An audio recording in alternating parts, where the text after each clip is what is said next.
Dok, memang bahaya kalau makan mie instan, dok.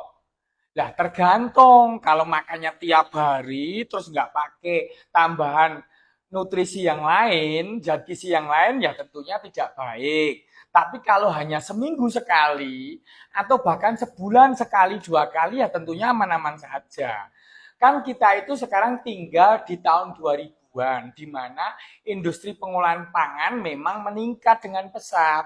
Dan ada keunggulannya, namanya mie instan itu kan prosesnya cepat karena memang waktunya kadang-kadang sedikit, terus kemudian bisa disimpan lama, kemudian harganya relatif murah.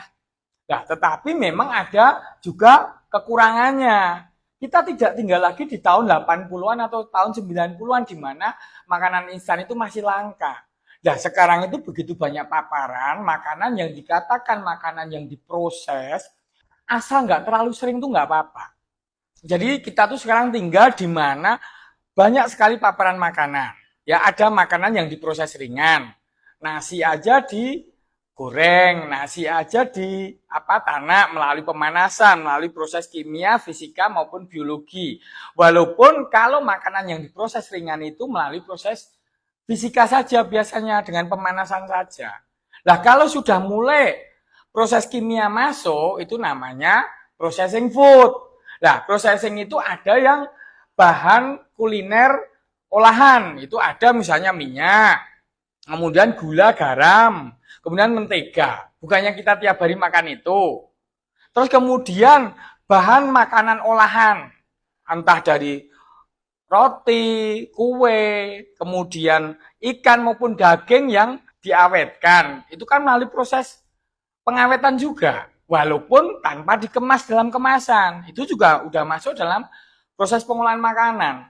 Tapi yang sedikit banyak harus kita kurangin itu yang ultra processing food, di mana proses fisika, kimia, biologi itu dilakukan supaya makanan itu enak, entah ditambahin perisap, pengawet, pewarna.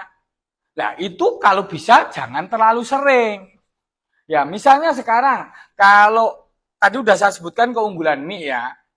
Kalau kekurangannya misalnya terlalu tinggi garam, natrium dalam mie instan itu kisaran antara 500 mg sampai 3.500 mg. Jadi kira-kira setengah gram sampai 3,5 gram. Sedangkan yang direkomendasikan itu natrium atau garam itu nggak boleh lebih dari 5 gram. Nah, kalau sehari makan mie instan 2 kali, kan ya nggak bagus.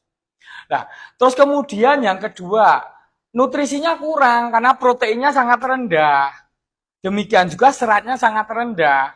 Makanya sebagai solusi kalau makan mie, ya tambahin telur, daging, atau ditambahin sayur, wortel, kol. Itu akan bayam, itu lebih baik. Ya, terus kemudian kekurangan yang ketiga itu yang mengandung pengawet. Entah itu katanya sih tanpa bahan pengawet, tapi biasanya makanan supaya awet lama itu diberikan butil hidroquinon tersier. Ya, dan itu kalau kandungannya nggak terlalu tinggi sih relatif masih aman ya.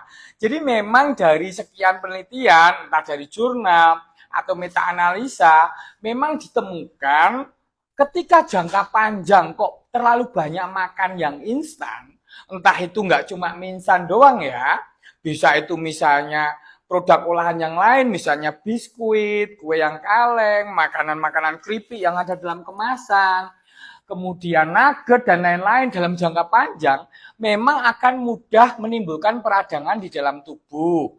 Misalnya bisa memberikan potensi untuk penyakit kardiovaskuler, kemudian penyakit metabolik kayak diabetes dan tentunya obesitas.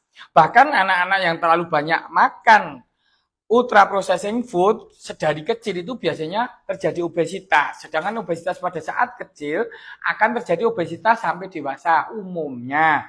Makanya boleh makan mie instan, tapi ya jangan terlalu sering.